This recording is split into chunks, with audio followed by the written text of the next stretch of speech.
Hello, everyone. Thank you for watching. This is Isabel Harris. What I'm talking about today, the subject matter for today, can save your life. It's that important. Maybe not your physical life, but it can certainly save your spiritual life. And today's subject matter is discernment. Discernment. I heard the most powerful definition of the word discernment that I've ever heard. Most people think that discernment is knowing right from wrong. And that's kind of how I've always saw it too.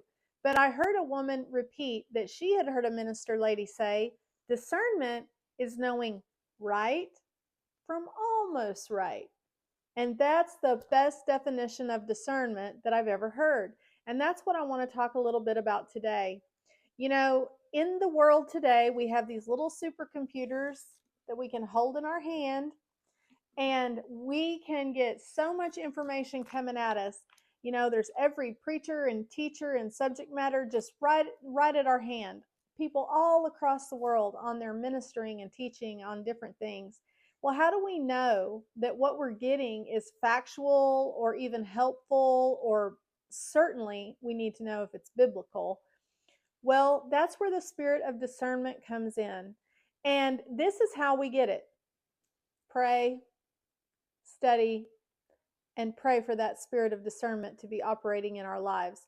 And really just be careful who we're listening to and who we're letting speak into our life. But if we're reading and we're praying and we're coming into close communion with God on a regular basis, when we hear something that's not right, if we know the word and we hear something that's not right, whoo, that little antenna is going to go up. We're going to know the true from the false.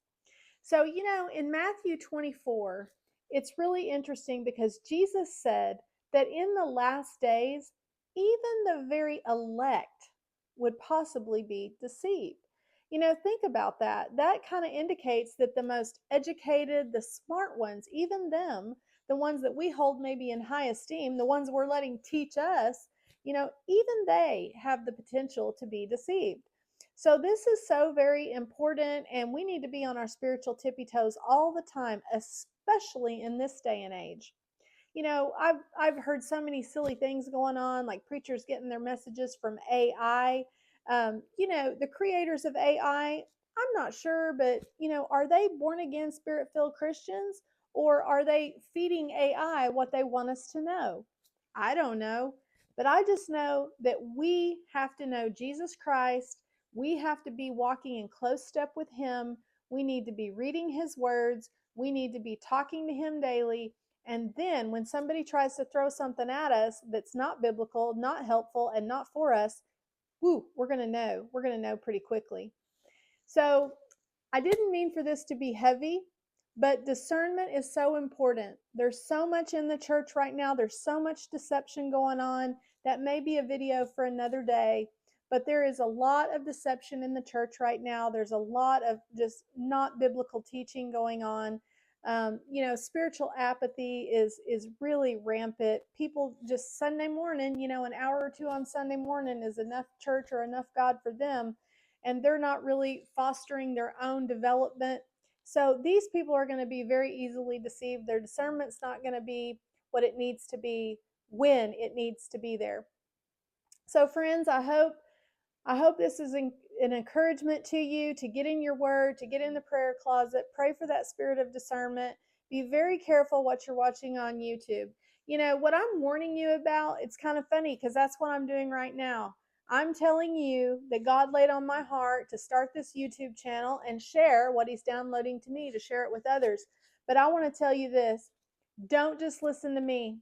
You go check out everything I say with the word. If I give you scriptures, you go look them up for yourself. Do not even rely on what I'm telling you. This is meant to be a help to you. This is meant to be an encouragement to you. And I always want to encourage people to get in their Bible and get in their prayer closet. So I'm always trying to point people to Jesus. But don't even just take my word for it. Go check out and make sure what I'm saying is correct. But I hope this encouraged you. I trust it did. I'm just trying to throw you the life vest today because this can save your spiritual life. Be blessed. Thank you for watching. I'll see you next week.